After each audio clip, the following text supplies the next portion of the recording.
So we're going to talk today about what I feel is the most powerful, influential human activity we could ever take part in. It's something we all have in our toolkit 24/7. And I want to talk about how to really sharpen this tool. It's the tool that is called prayer. And if you think about Christ Jesus, many people think he is the most influential person in all of human history. Many historians, not just Christians, think that. Imagine if someone came along today and they made such a difference. We said, let's turn the clocks back to 0. Everything is different. That's what we did with Christ Jesus. And Jesus was, if he was the most influential person who ever lived, he wasn't a tech entrepreneur. He wasn't an inventor, somebody who was dealing with some kind of technology or material tools. He wasn't, a king, or he wasn't involved with politics. What was Jesus' profession, would you say? He was a carpenter at first, but that's not what he was famous for, was he? Yeah, he taught, but he proved what he taught, right? And what he did is you found him just walking among everyday people, and just one conversation at a time, one person at a time, when they were struggling with terrible thoughts, terrible illnesses, he would do this thing he called prayer, and all of a sudden they felt well, inside and out. And he did that over and over and over again to people in all different kinds of conditions, from all different walks of life. Now, when we think about prayer, what are we talking about there? There's this beautiful, ubiquitous symbol. If I asked you to draw what it looks like for someone to pray, what would you draw? Circle, okay. If you drew someone praying, what would you draw? Yeah, hands together. What else? On the knees. Yeah, down on your knees. What about the eyes? Closed. Eyes closed. I'm someone who has really traveled around the world. I love to travel. And I see this symbol in all different religions, all different walks of life.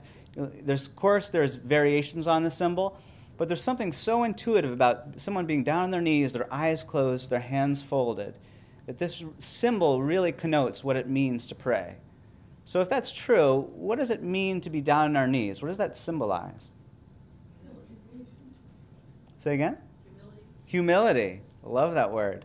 What did Jesus say when you read the Bible? I can of my own self do lots of things. I'm a great carpenter. I'm a great teacher. But when it gets really tough, then I go to God?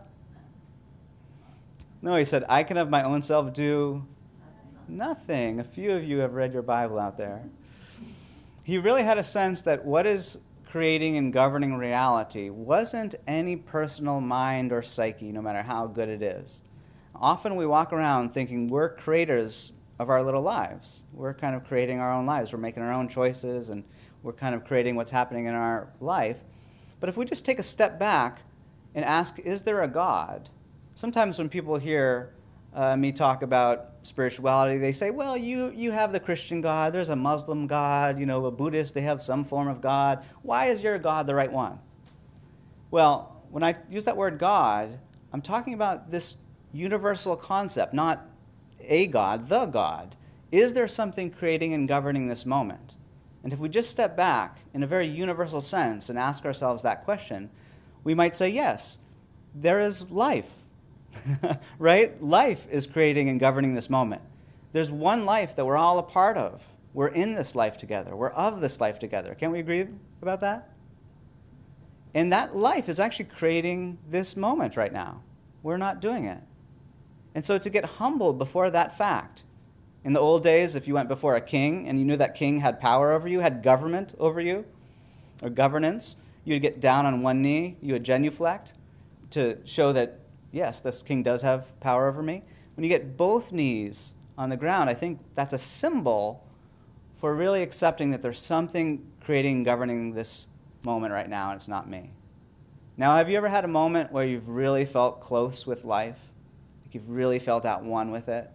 Like you're walking out in nature and all of a sudden you don't feel separate from the trees and the sunshine and maybe your friends next to you. You feel this incredible sense of home and belonging. You might describe that as love, that sense of belonging. Well, the Bible says God is love, and therefore life, as when we see it right, as I'll talk about, it is love.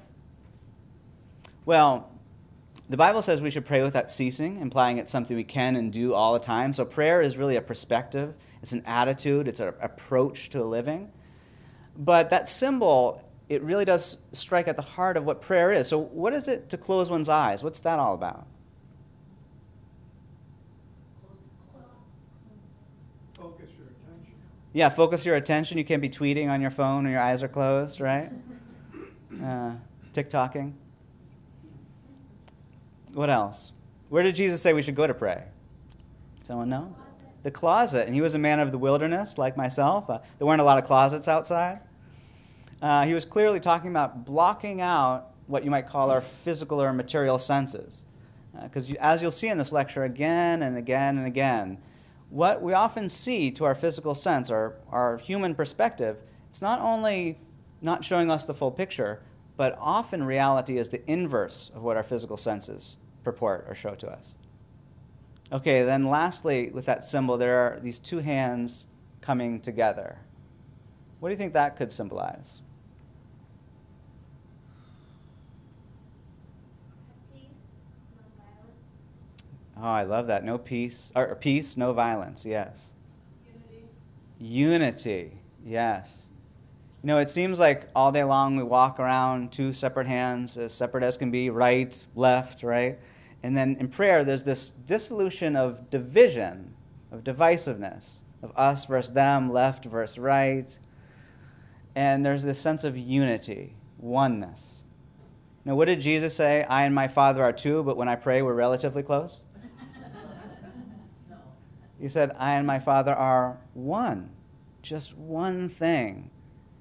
And I think if there's any one concept that relates so directly and absolutely to prayer and helps us have efficient, effective prayers, it's this sense of oneness with God that I'm going to be talking about. Oneness with life. Oneness with love. Now, if I was to give one word to what it means to be a Christian, I think that word would be love. If I always wanted to check up love in the dictionary and see the definition, see the life of Jesus, I think that would be the best definition. Jesus, when he prayed, it was through the power of love, not through an emotional or romantic love. It was the power of God, divine love, that brought restoration and healing to people. You know, all conflict, division, divisiveness, no matter if we're arguing about abortion or some governmental policy, it comes from the sense that there are two powers out there fighting against each other, two opinions, two beliefs, two realities, and they're causing pressure, you know? But if you just have one power, there's no pressure, there's no division. When you dedicate your life to living love every moment, you find that what seems to be the opposite of love, hate, is really not the opposite of it. We seem to live in a world where dualities are everywhere, good and bad, hot and cold, and light and dark. But when you really think about these things, say light and dark, for example, they're not really opposites. If we went on a walk today out into the hills and looked up at the stars and there was vast darkness all around with little pinpricks of light, little stars, maybe the moon was lit up. If we asked an astronomer, is the universe really dark out there, just everywhere, that vast darkness, mostly just dark everywhere? They would say, oh no, it's actually light everywhere. But the human eye is not sensitive enough to see it. And you might think, is that true? And you think about it, when the moon shows up, you know why the moon is lit up? Is because there's light all around it. When you look up at the moon, realize that darkness all around it, there's light there. But something needs to show up to reflect that light, for it to be seen and experienced. You could say we are the living reflections, the expressions of divine love of God. That's our reason for being. Now, you might say, well, that's a pretty idea, but I don't know if that's absolutely true or something. I think no matter who you are, it doesn't matter if you're an atheist, Buddhist, Christian, agnostic, we have within us a deep moral and spiritual sense of life. I would even go as far to say that we have a Christian Science sense of life. Christian meaning coming from the love, that animated Jesus, that pure love of God, that divine love. And science is about true knowledge. So when Jesus said, you will know the truth, and the truth will set you free, he was talking about knowing that love that's behind everything, that divine love that brings freedom. Truth is love. Now, imagine if we were visited by an alien species that was like 1 million years beyond us. They were super, super intelligent. And they came down to Earth. And you might think what we would ask of them is, okay, how do you time travel? How do you figure out telepathy so we can talk to each other instantly? How do we figure out how to take the carbon out of the air and maybe terraform other planets so we can live on other planets? We might think of all this technological stuff we might want to ask them. But if we ask them, tell us the most intelligent thing in the world, teach us the most important thing to know, do you know what I think they would say to us? I'm going to teach you about love. And we might say, no, we've got love covered. We've heard about it. We've, read the Bible. We've heard about spiritual teachers and stuff. No, we know what love is. No, we want the time travel and stuff. And then you might think to yourself, no matter how good a material technology is, every material technology, no matter how advanced it is, it has a good side and a bad side. You take guns, for example. When humans first discovered guns that helped them overcome animals out in the world. But guns, save life, but they also take life, right? Think about the internet, for example. No matter how awesome that is, connecting everyone, sometimes all that connection doesn't really make us feel so connected, does it? But is there a technology that really makes us feel what we want inside, what's right? Love, peace, goodness, home, fulfillment, joy. Yes, there is. And it's love. And the way to feel loved and to share love with others is through this process of prayer, of blocking out any negative or discordant thought we might see to our physical senses, being real humble, recognizing that it's not our opinion that always counts, affirming our oneness with God, other people's oneness with God, and then really beginning to see everything in life through the lens of love. Now, just like light is not the opposite of darkness, darkness is just our inability to see light in a certain circumstance. Like, remember I said the human eye looks out at the night sky, doesn't always see light everywhere, but it's there.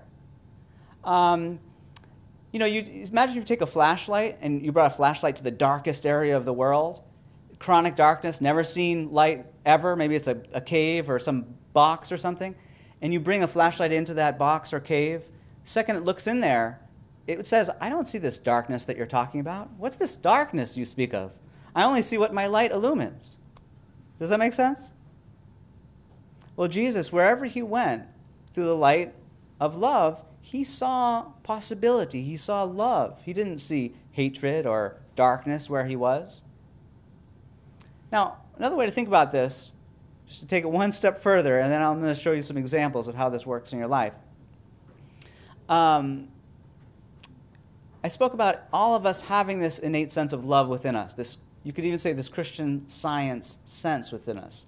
This sense that there really is a knowledge, a universal understanding of love that's at the core of reality. Well, if you asked anybody, just any random friend of yours, tell me about the best day of your life. And they would probably talk about a day where they just felt loved throughout the whole day, that people were valuing them. They witnessed things of generosity. Things were working right. There was a sense of unity, of belonging. There wasn't this division or divisiveness. There was this oneness, right? Wholeness. And when you think about what happened that day, you would hear things like love and peace and unity, sharing, benevolence, right? You'd hear all these qualities of love, you could say. And people might say that everything was going right that day. Now, conversely, if you talked about somebody's worst day of their life, they might say, well, it was injury, accident, mishap, division, all that stuff. And they would say everything went wrong. Does that make sense? Well, that intuition is very profound when we think about it. If love and unity are right, and discord and accident, sickness, death are wrong, what if they're analogous to mathematics? When you say like 3 plus 3 equals 6 is right.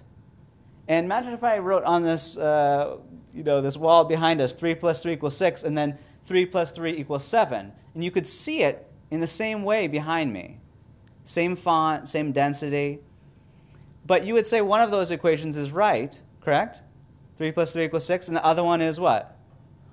It's wrong. But why is the 3 plus 3 equals 6 right?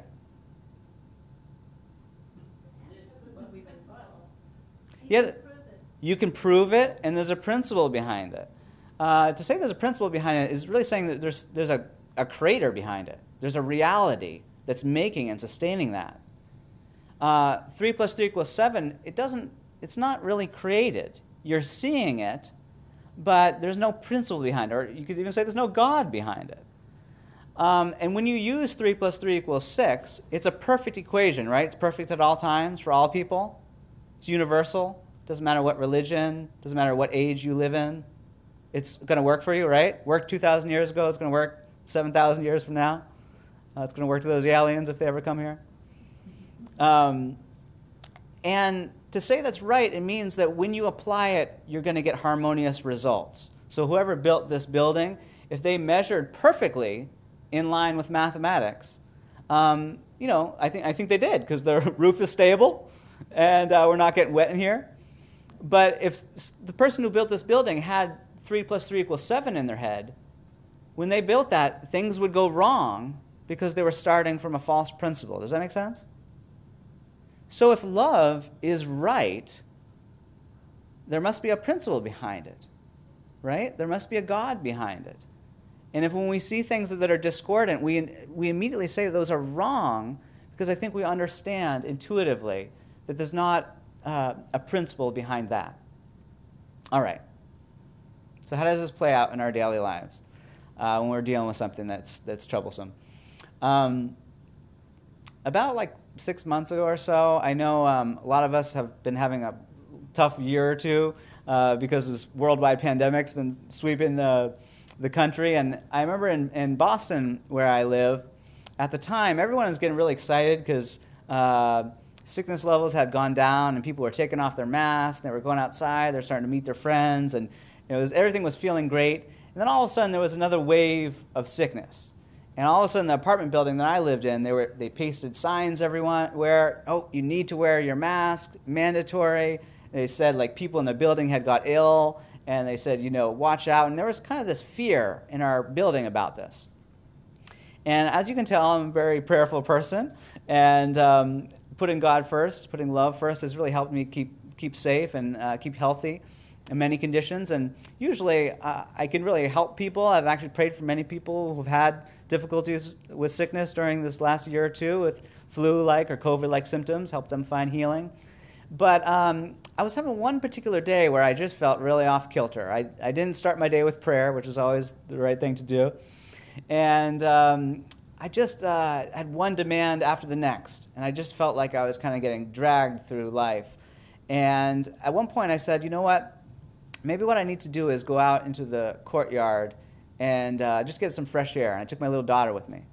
And while I was out there, this neighbor who lives a few doors down from me, and for whatever reason, they just always refuse to wear masks, which is fine. I'm all for freedom and autonomy. And anyhow, they were out in this courtyard, and the woman came out to me, my friend there, and she said, I'm having the worst day.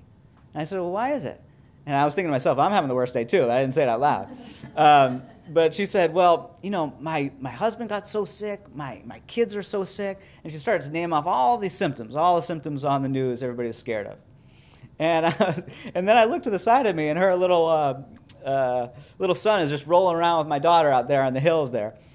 And I kind of thought, are y'all, I hope she doesn't get it. That was my first thought. I know it wasn't the right thought, but I kind of brushed it away, and I tried my best to pray about this. But it turned out later that night, my daughter was fine, but I started to get all those symptoms that she had been talking about on that playground. And I tried my best to pray about it, and I thought it would just go away. But in fact, when I woke up the next morning, I had all the symptoms, as real as could be. And I thought, okay, now it's time to really buckle down and pray about this.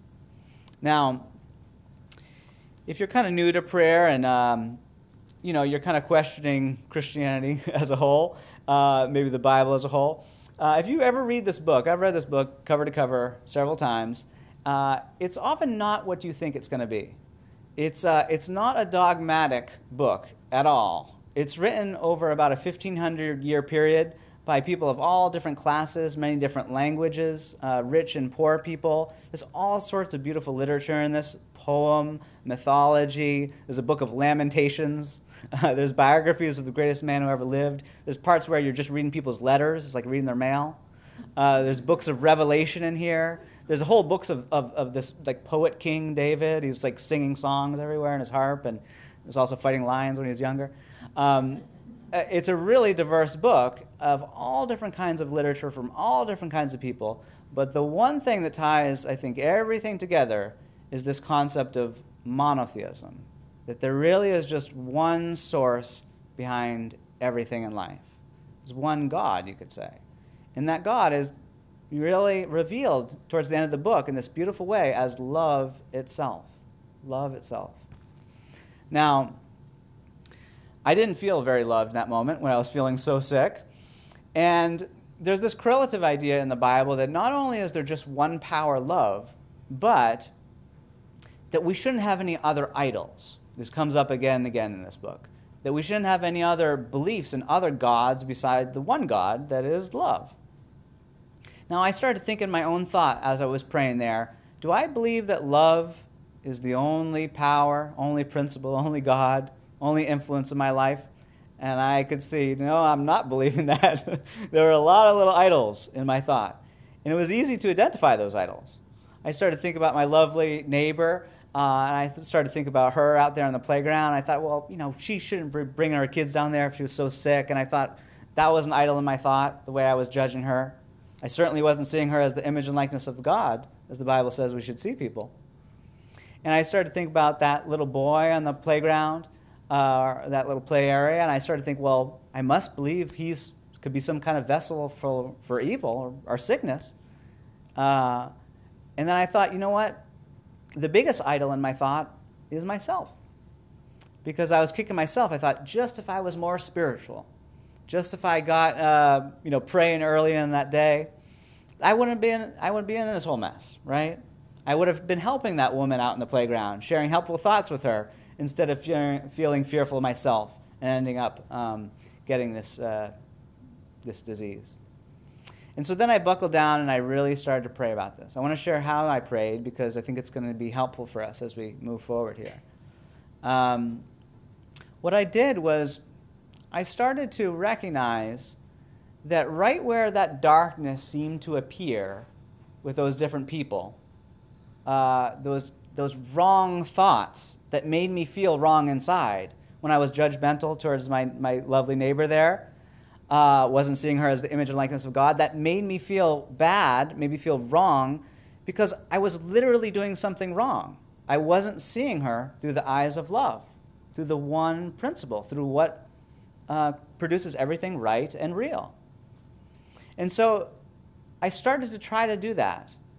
And there's this lovely idea in the Bible about magnifying the Lord, magnifying God. It's a fun activity to do in prayer. It's just try to magnify the good that you see. And I started to think about my neighbor there, and I started to recognize all these beautiful qualities of love that she had. The way she cared for her children with a real sense of persistence and intelligence and compassion, patience. And I started to magnify those into my thought, and I started to feel better and better as I did that, to the point where I was so filled up full that there wasn't any room for any negative thought about her in my consciousness.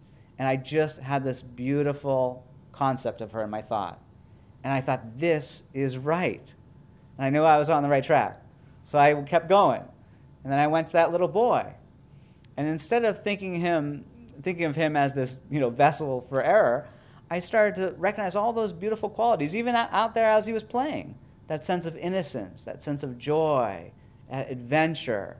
And I started to recognize all these beautiful moments I had seen him over the months playing with my daughter. And I started to feel really great. And then I finally got to myself, often the most difficult person to deal with, right? And I started to really just let go. And really, you could even say in Christian terms, I was baptizing myself in God's love. No matter how dirty you get, no matter how many dirty thoughts you have, unclean thoughts, just like if you were, like I saw a YouTube video a little while ago of like somebody who took people out in the streets who had been out there for years, all covered in dirt and muck, and just within a few hours they would give them a hot shower, all that dirt would be washed away, give them a haircut, everything, and within a few hours they were looking like movie stars. And you realize no matter how long that dirt was there on them, just a good hot shower just took it all away. And when we bathe ourselves in the good thoughts that come from God, no matter how dirty we seem to be, no matter how many bad thoughts we might have, we can just wipe ourselves clean. And like a shower, it's coming from a source outside of ourselves, right? And when we're open to God, we realize the good thoughts from God can really cleanse us. And actually, the only thoughts that are real come from divine love, come from God. And when you pray, it's actually just listening to those thoughts of love that appear at our door. And sometimes even if we feel like we're not getting a lot of them, I like the analogy, it's like if you were out at sea and there was just waves in every direction for, as far as you could possibly see in every direction. And if you were just like, you're, trying to swim out there, you were lost at sea, you went overboard at sea on a big boat perhaps. If someone threw you a little life raft, it could be like a little swimmy, right? You would grab onto that and you wouldn't let go of that swimmy until you were completely saved, right? And the same thing, when we just get one good thought from God, as we humbly listen to God, we can hold on to that until we're just saved and rescued. And that's what I did that day. I just got little glimpses of my goodness, of who I really am as an expression or reflection of love. And I held on to that until I really felt just washed clean, just completely washed clean of that dirt or delivered from that sea of error. And then I just felt great. I realized there was no more idol left in my thought. It wasn't there. And I went about my day, and a few hours later, I just realized to my total delight, there was no symptoms at all. They had all just vanished. Not only that, I saw that family the next day in the elevator. They seemed to be doing really well. They were doing great. And we just had a lovely conversation. We were, making play dates with my little daughter. We were talking about fun things. I was really admiring some of the things that she was doing with her kids. I took inspiration from them. And I didn't even realize until later that night, I said, oh my gosh, I didn't even think about that incident at all. It had been so fully washed away in my thought. Well, that process, that is what Christian science is. Again, science comes from just a word that just means knowledge. Now, often people think of knowledge as like a material thing. They think of computers or whatever, right? But remember, any material technology, it's always good and bad. But there is a technology that is purely good, that stands the test of time, right? We're still talking about Jesus today, 2,000 years later. He's not going anywhere. Jesus said, take heart, I have overcome the world. He overcame all the difficulties in human experience, negative thinking, sickness, and even what the Bible calls the last enemy, death. So let's talk about that one a bit, death. Jesus, he didn't say he came to bring life and death, did he? He said he came to bring life and life more abundantly. The Bible also talks about in the book of Luke that to God, there is no death at all because, of course, if God is life, the opposite of life is not death. There is no opposite of life. There's just life. There's one power and it's life. There's no opposite. That's what monotheism means. There's just one power. And just like darkness, not the opposite of light, death, not the opposite of life. Death is just our inability to see life in a certain circumstance. Now, when I was getting out of college, I just had a deep yearning to go out and see the world. I'd always just kind of dreamed growing up of just being out there adventuring. I didn't travel all that much when I was younger. And I really wanted to especially see the highest mountains in the world, the Himalayas. And so when I got out of college, I saved up a little money, and I went on this 6-month trip around the world on about $10 a day, and spent most of the time out in the Himalayas. And I hiked up in India and Tibet and in China, Bhutan, Nepal, lots of places. And I had some really extraordinary experiences as I was up in those high mountains.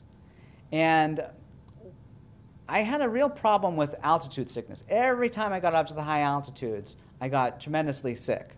And I had these 2 books with me. I had my Bible, and I had this other book called Science and Health with Key to the Scriptures, which is a textbook of Christian Science. And just to paraphrase, in the book of John, Jesus said, "I'm not going to be with you forever, but don't worry. I will send you a comforter," he said, something that would help people understand his teachings and really bring them that divine comfort from God. And when Mary Baker Eddy discovered Christian Science, she really felt that this was a comfort for everybody to understand these universal laws of God that can be applied to any situation in our life, help us understand and feel the presence and power of love. Now, as I was praying about this altitude sickness, every time I was up at the high altitudes, I would read those 2 books, and I would feel comforted by the ideas. And I could tell you an experience, literally every single time, some insight, some wonderful healing experience I had.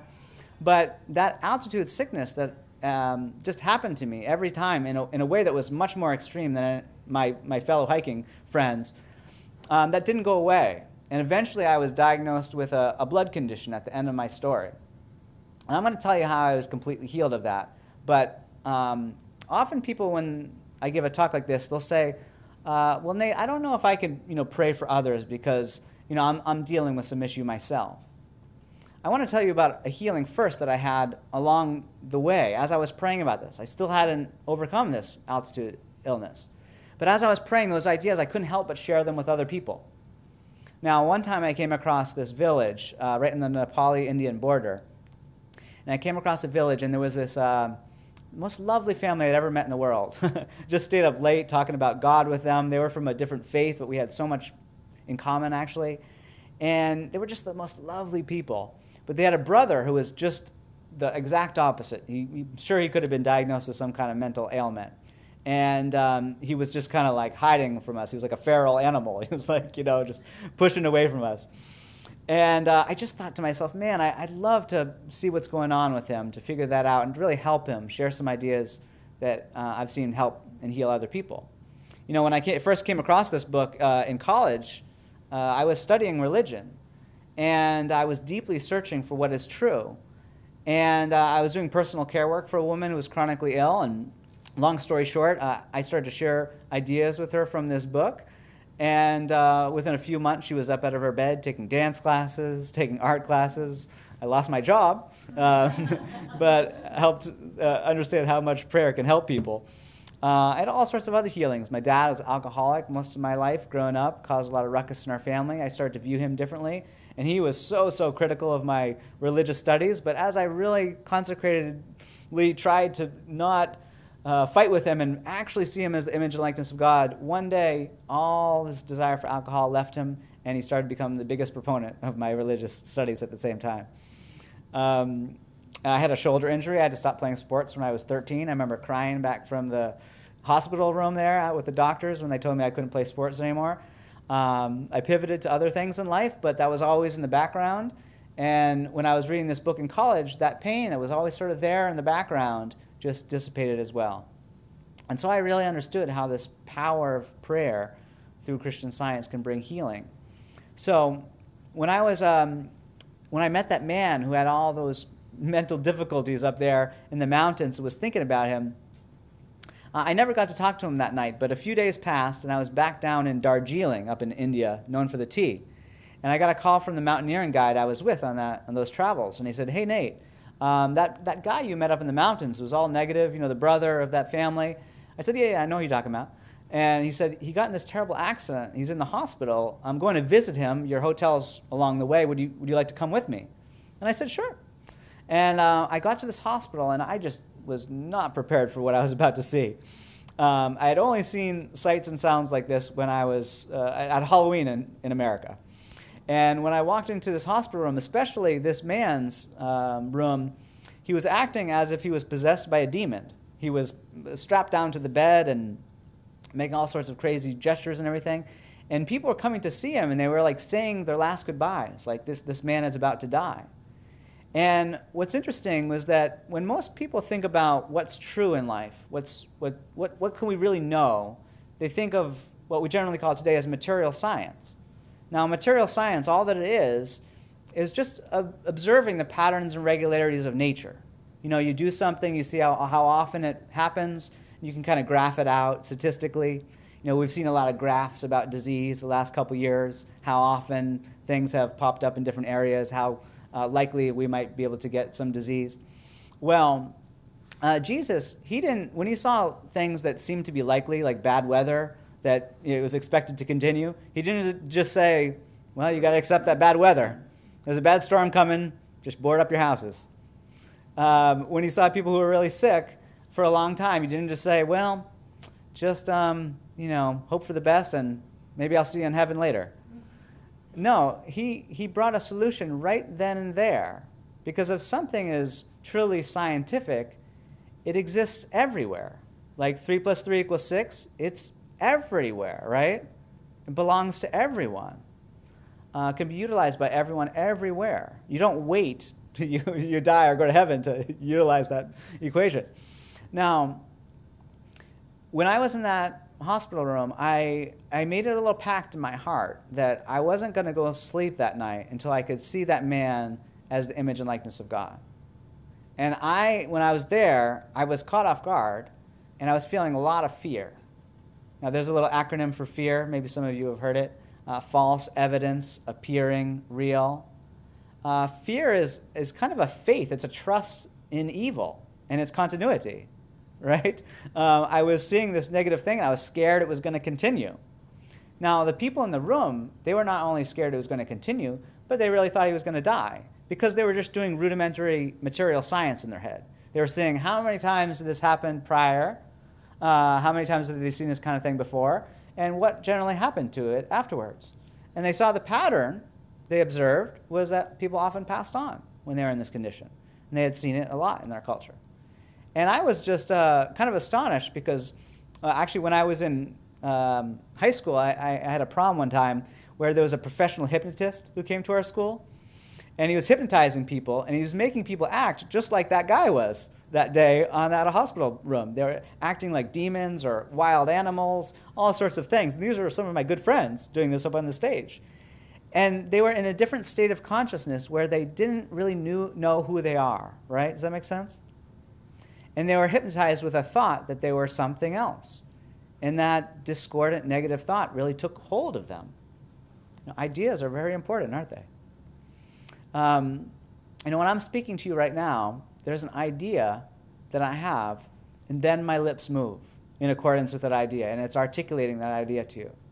I have an idea, and my hands move in accord with that idea, right? It's an idea that's governing everything you're hearing right now. It's first the thought, though. Does that make sense? And then you see a manifestation, an expression of that. Well, when I went back to my hotel room and started to really pray about this, I really started to get on my knees mentally, recognize that it wasn't what I was seeing. I wasn't going to change the situation, but God had already made this individual whole and well, good. Right where our lives seem to fall flat, or we see people's lives fall flat, wholeness and unity, oneness, is always present. If there's just one source, one substance to life, that's love, and there's nothing against that love in reality, then health and wholeness is just a perpetual reality. What do I mean by that? Well, imagine back in the day, people just believed that the world was flat because that's what their physical senses saw, right? And if they went out to the ocean and they saw a flat horizon line, they would walk 50 miles one way, 50 miles the other way. They say, no, I've been up and down the coast everywhere. It looks flat. And imagine someone said to them, it's actually, the earth is a sphere. They would say, no, no, no, no. That means like someone on the other side is like facing downwards. That's not happening, right? That's hard to believe. But when they really accepted that fact, all sorts of fears went away. Of course, their parents weren't scared when the fishermen went out to sea that they were going to fall off. All sorts of new travel opened up. All sorts of unknown possibilities opened up. And then now today, when we see people utilizing that fact, it's in amazing ways. I took a red-eye flight last night from California back to Boston. If the pilot put into the GPS, well, I've seen those pictures from space. Maybe it's 75% a sphere, but I've seen the Earth flat a lot. So why don't we put it as 25% flat? If you calculated that into the GPS, where do you think I would have landed? Yeah. Not where I wanted to go. To get where you want to go, you have to calculate 100% on the correct side. But the Earth being a sphere, it's not what we normally see with our limited physical senses. And it's not like after a lot of scientific knowledge that we discover that the Earth is kind of slightly curved, right? It's actually the exact opposite as it normally appears to us. It's a sphere, not flat. Well, you don't change a flat Earth to a spheroid by getting a higher and correct view of it. Like if I went out into one of those like Elon Musk or Jeff Bezos rocket ships way up to outer space, outside the Earth's atmosphere altogether, and saw the Earth as a sphere, you wouldn't be changing a flat Earth to a sphere, right? You'd just be seeing it as it really is. Well, as I started to pray for that man, just following the way that I believe Jesus prayed, I was lifting up my thought above any human appearance or belief about this man, any kind of rudimental material science that they were doing there. And I was seeing him really through the knowledge of God, through the science of God, you could say. I was thinking, well, if God is life, there could only be life in him. No death at all. If God is love, then he is just full of love and joy right now. That's his true nature. And that whole nature can never be taken from him. It could never be changed. It's always true for him. If anything is scientifically true, it's true under all conditions, right? No matter if you see like a building falling down because someone did bad math, 3 + 3 = 6 is right there, isn't it? And as soon as you know it, you can apply it, things will get better, right? And since thought necessarily needs a manifestation, I knew that this prayer was going to make a difference. Imagine if someone walked up to you and they said, I am love itself, but I'm not going to show you. Wouldn't it be very loving, right? The nature of love is for it to be revealed, to be seen, to be felt, or otherwise it's not love, right? And, sometimes people are so caught up thinking, well, life is just material. But when you have a dream at night and you see people walking around and you're talking to people in that dream, their bodies in that dream, and, if somebody was acting weird in that dream, you might think, oh, maybe I need to give them medicine. Maybe I need to, change this by getting out in the fresh air, perhaps. Whatever material solution you might think is what you need in that dream. I've done this myself before, actually. I've tried to deal with things materially in a dream. When you wake up, you realize, oh, the whole entire thing was entirely mental. And what was needed there, if I wanted to change something in the dream, is a change of thought. And what's true in this moment right now is if anything needs to change, it's just yielding to that one true creator. It's love, but you could also say a synonym for love or God is mind, the divine consciousness that creates and governs us. When you have a dream, it's interesting. When you wake up, you realize, oh, all that stuff I saw was created and governed by a mind, just one mind. In that case, it was a mortal mind, and the dream wasn't that great, right? But it gives us a little insight to see how reality is made. It's made of one mind, but it's made the mind that is love, that produces everything that's right and real. That's God. And so I started to see this man made by the one mind. So he was intelligent, he was good. But that mind, it's love. In other words, it's unified. There's nothing against that mind. Nature is good. Unity is built into it. And, it's interesting, talking about ideas, how, life is made of ideas. Imagine if you took a random number, say it's like 1,632,000. You probably don't think about that number very often, do you? Probably never wrote it down. If you plucked that idea, the number is really an idea, out of reality, not as a material representation. Like we could write it on the board or speak it in some language. We could stop speaking it or stop writing it, erase it. Nothing would happen. But if we ripped that idea, forget what it was, 1,632,000, whatever it was, if we ripped it out of existence, nobody could think it, cognize it, represent it. It just couldn't be known. Do you know what would happen? Every computer in the world, I think, would probably say error, error, error, right? The banking system would collapse worse than any pandemic or economic policy could cause. Civilization would come to its knees. We certainly wouldn't be able to get back on our phones. Just because that one number went missing, I think it would cause such crazy shift in our culture. But I think each and every one of us more valuable than any mathematical number. We are, each one of us, a unique, beautiful, needed expression of life, so much more intelligent and loving, the expression of love itself. So much more than a number. Well, I was thinking about that was true for my friend there, that he was so needed. It's really important to feel needed. And as I prayed for him, that sense of burden just dropped away. Those images I saw in that hospital, they weren't any more influential than an image of a flat earth, right? You could see a flat earth and people try to convince you of it. Look, it's right there. You're seeing it with your own eyes. I was on the beach yesterday. I saw it with my own eyes. It looked as flat as could be. But that's not the truth of it. And to get the truth in any situation, like with a flat earth, for example, you need to get a higher standpoint. That's when it reveals the truth.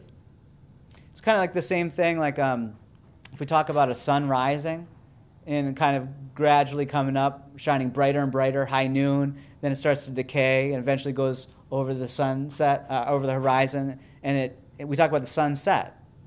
But is the sun really rising or setting? No. What's happening? Yeah, the earth is turning. And if you lift it up, if you, again, went outside the Earth's atmosphere altogether and just saw, you would say, oh, actually, whoa, the sun's not rising or setting. It's just shining. It's just shining and shining and shining, never without stop. Back in the old days, people probably thought it was a different sun every day. They were like, oh, the sun has been born. It's really small, really dim. It's growing, it's maturing. Now it's like decaying, it's getting older. Oh, it died. And then in a while, oh, there's another one though. Good. I'm happy, right? Well, often when we see each other, we think about each other at these different states of life. It's like we're born, we mature, we grow, we get older, and then all of a sudden, sometimes we don't see people anymore, right? There's this death. But when we lift ourselves up above human perspective to God's perspective, God is eternal, meaning that it's changeless, just like mathematics, changeless. Anything that's really, really true, really, really scientific, changeless. That's what the word eternal means. If God is changeless love, as the Bible says, then we, as the expressions of God, are changelessly loved, always present, always shining right out from God.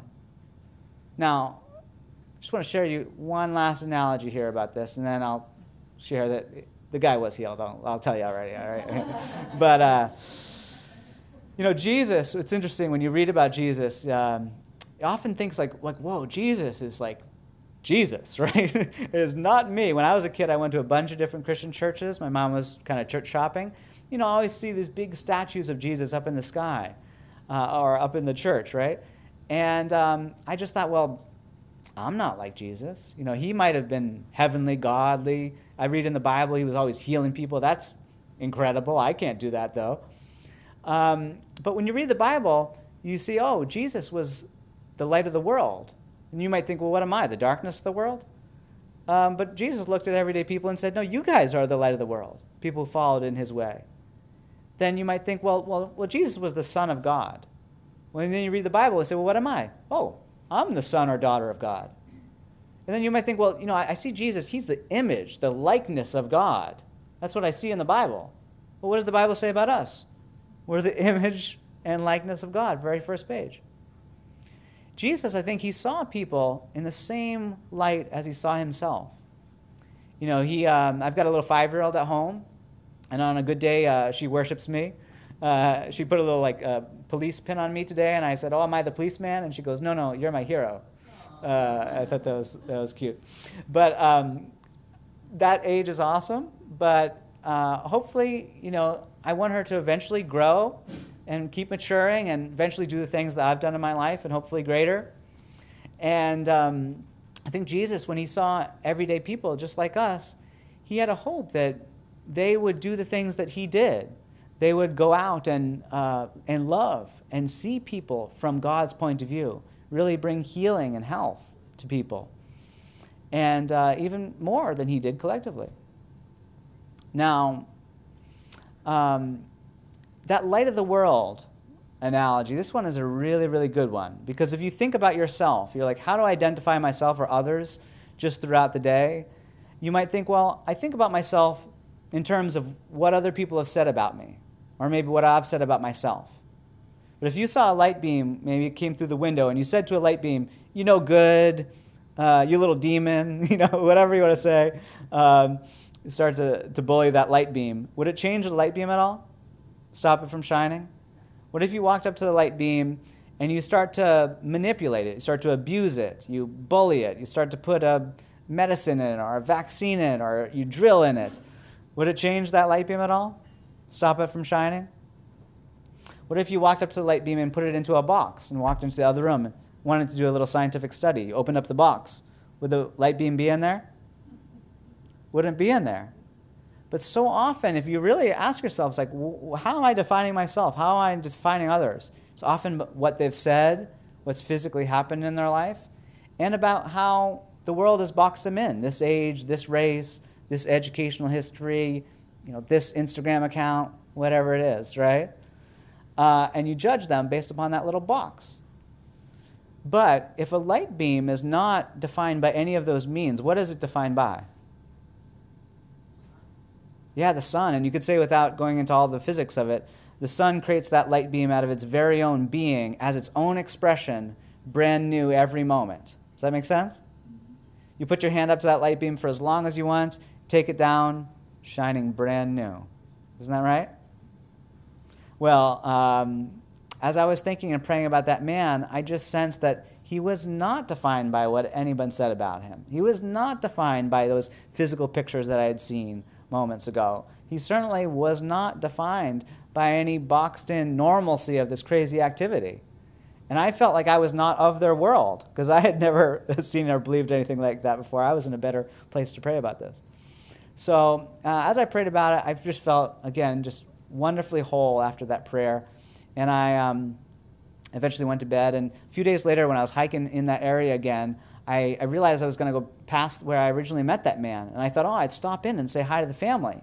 And as I stopped in, before I even got to the front door, I saw that man. He was already back there in his village. He had recovered quickly after my visit there. And not only was he back there, but he just had this beautiful grin on his face. Looked like he was on cloud 9. And it seemed like that same joy was on his face, just shining there, that I felt in my own prayer that night. I remember when that happened, and for years after that, I always thought, that wasn't me. I just felt like a deep, I didn't heal that man. That wasn't me. And maybe there was some other explanation or something. And then after a while, I realized, oh yeah, I didn't heal that man. That man was always whole, always healthy. That's how God made him. He didn't change. There wasn't a change that happened there. It was just what was always true and good about him. And, prayer is not a personal thing. It's just letting go of any false belief we might be holding about ourselves or about other people, really seeing them or a situation in life as it really is. And then you start to see the normalcy of love. Like if you're ever in a fight with someone and you just drop the opinions you have, you drop it all, and you just look anew at them, all of a sudden you can start to feel this connection, this love, because that love is always there. It's always there. It's the one creative power, one creative intelligence of the universe. Well, one of the great joys of studying Christian Science is that it really begins with this sublime question about what is God. If there really is one source behind everything, it's the most important question we could ever ask. What is life, or what is God? And it explains it in this Bible, in this book, that God is not only life but love, not only love but truth, not only truth but spirit, soul, principle, mind. And these are all different synonyms for the same thing. What is life? It is love. But love's not a mere emotion. It's the principle of the universe. To say something is a principle, it means you can't explain it in terms of anything else. Like the word prime also comes from the same derivative as the word principle does. So if there's a prime number, it's like you can't explain it in terms of any other number. It just is. And so like in every theory of life, you have to start with something.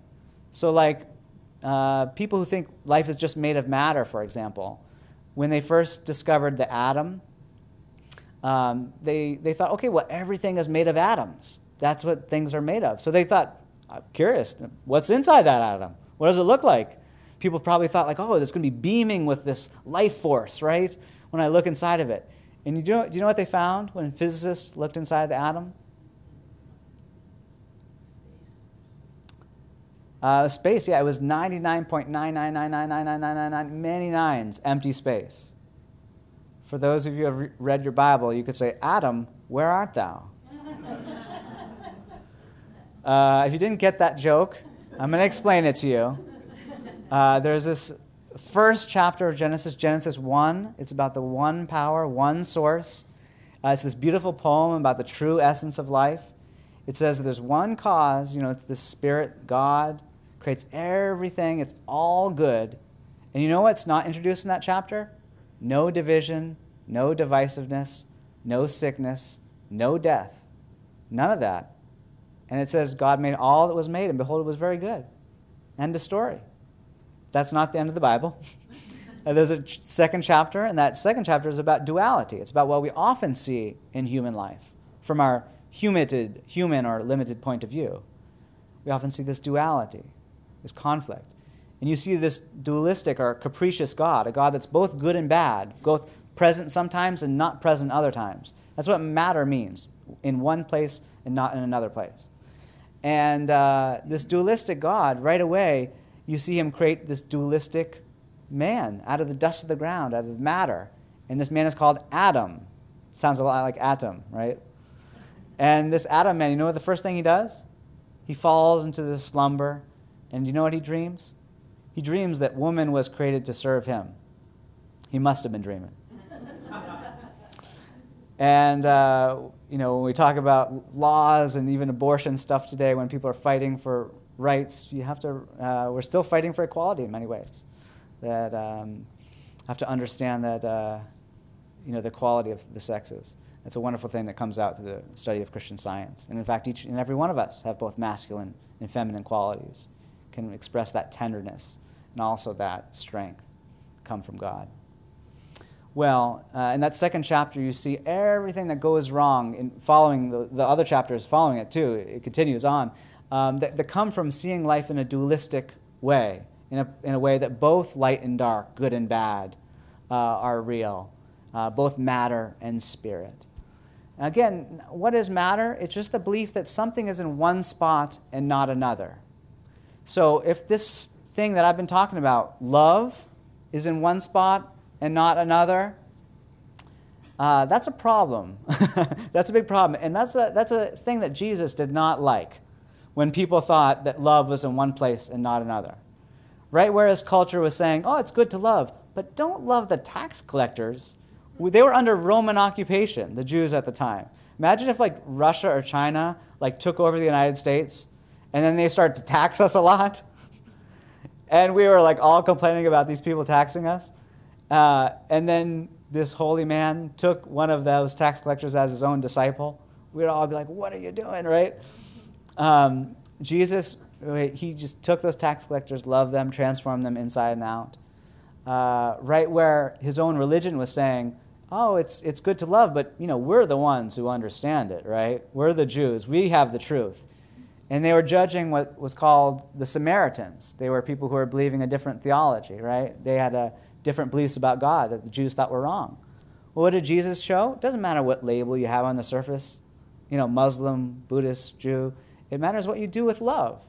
Just like it doesn't matter if you call yourself a mathematician or not, if you're using math and proving stuff in life, right? It doesn't matter the label. It matters what you're actually doing. It matters if you're applying the science.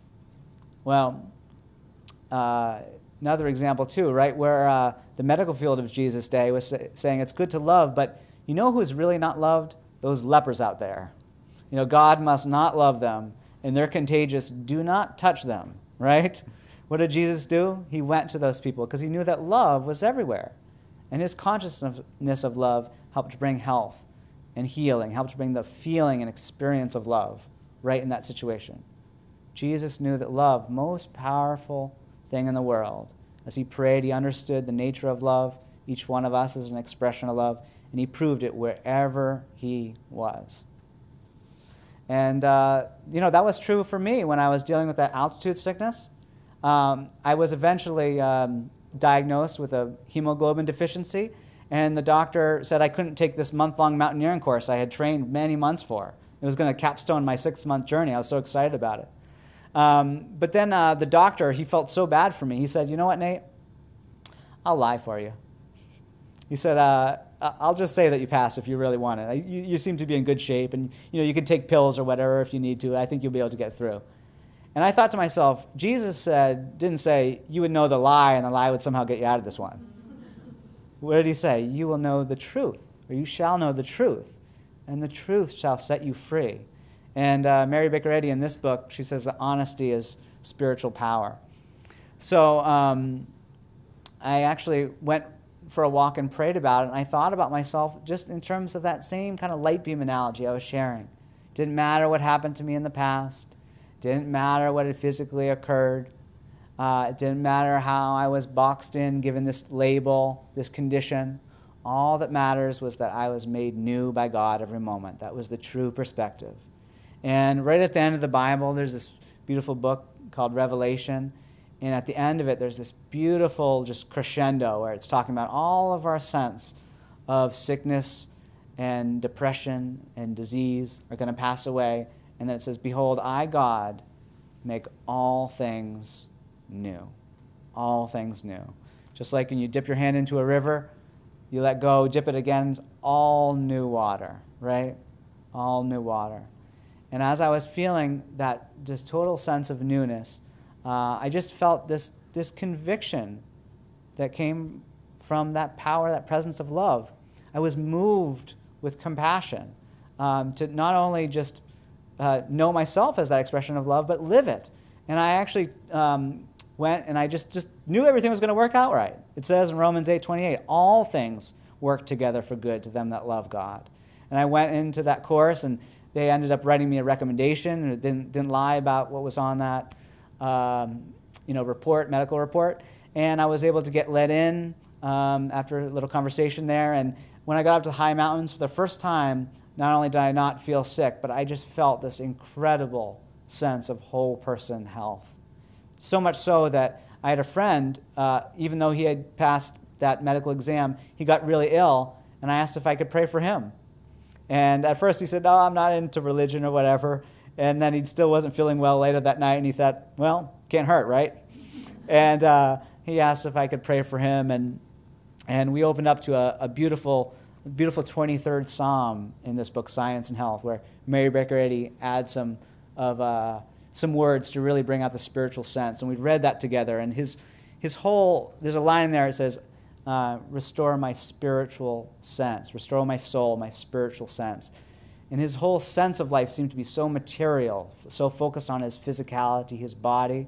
But as we read that hymn and prayed a little bit together, took his thought off of the body, off of the pain, and started to think about God. And he fell asleep peacefully. And in the morning, he woke up, he was feeling great. And By midday, it was just perfect. And everyone said, what kind of magic pill did you take?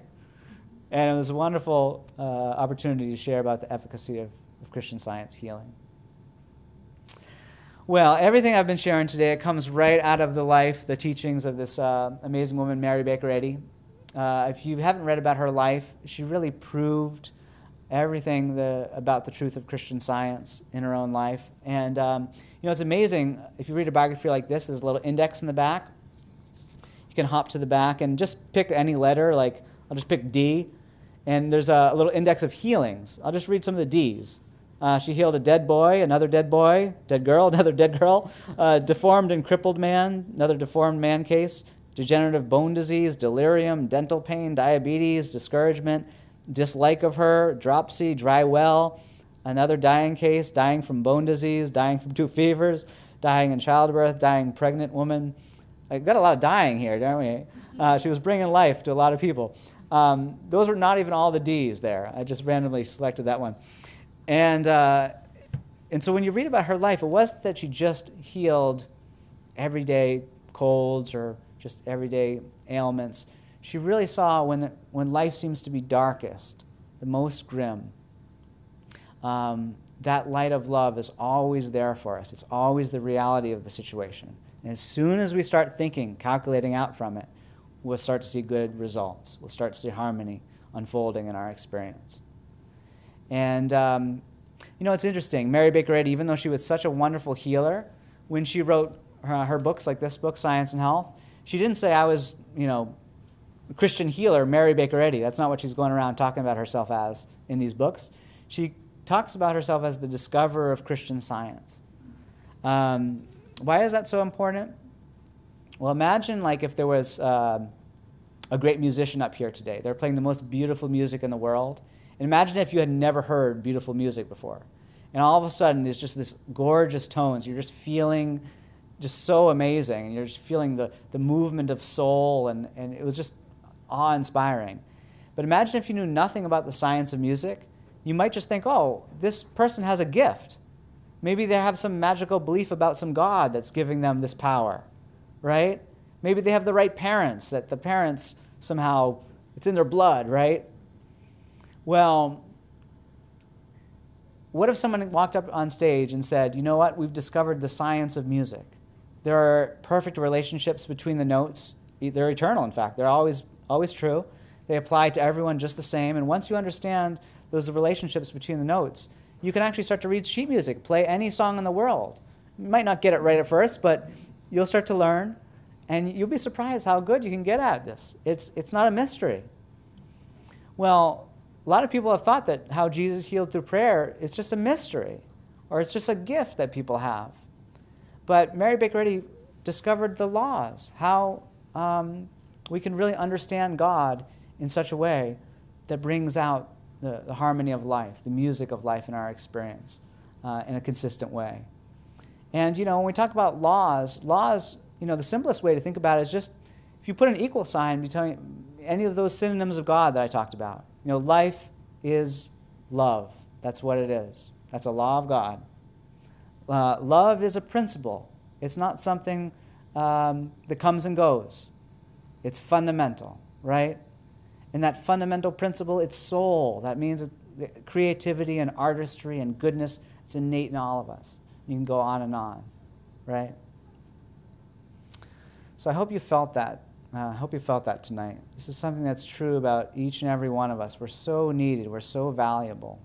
It's God's loving expressions.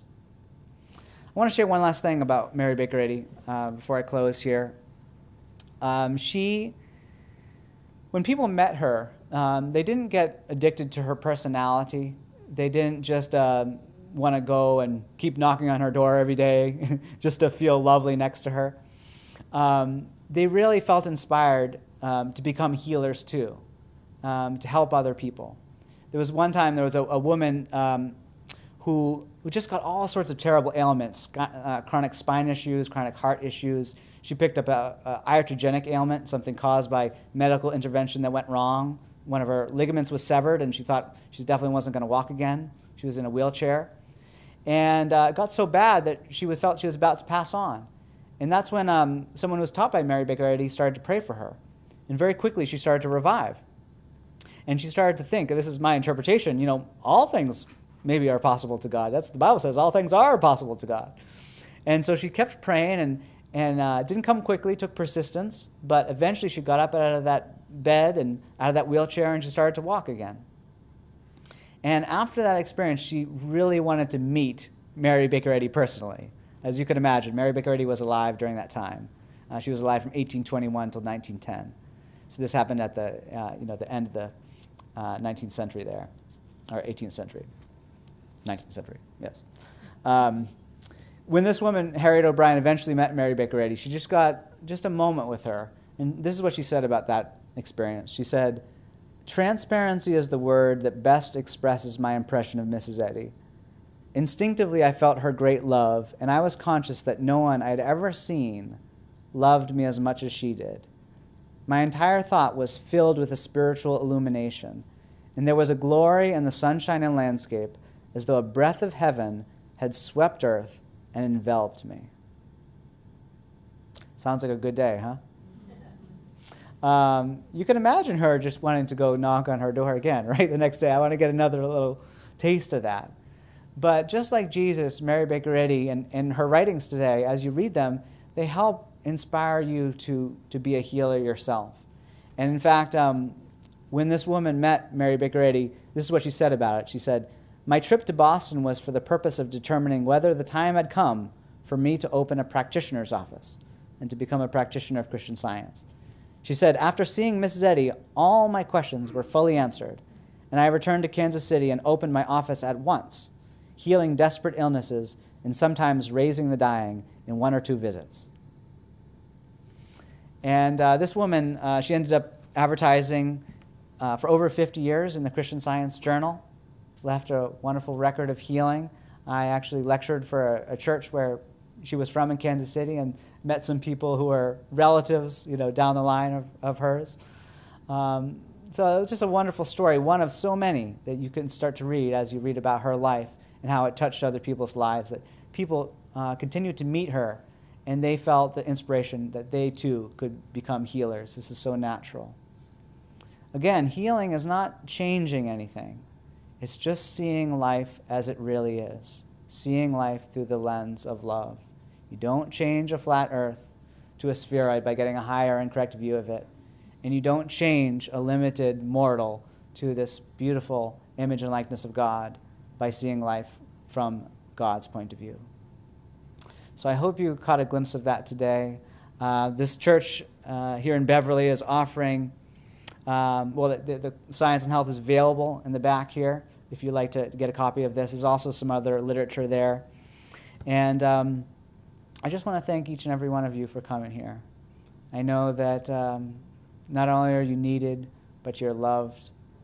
And I hope you felt that tonight. Hope you learned something about prayer. Thanks so much.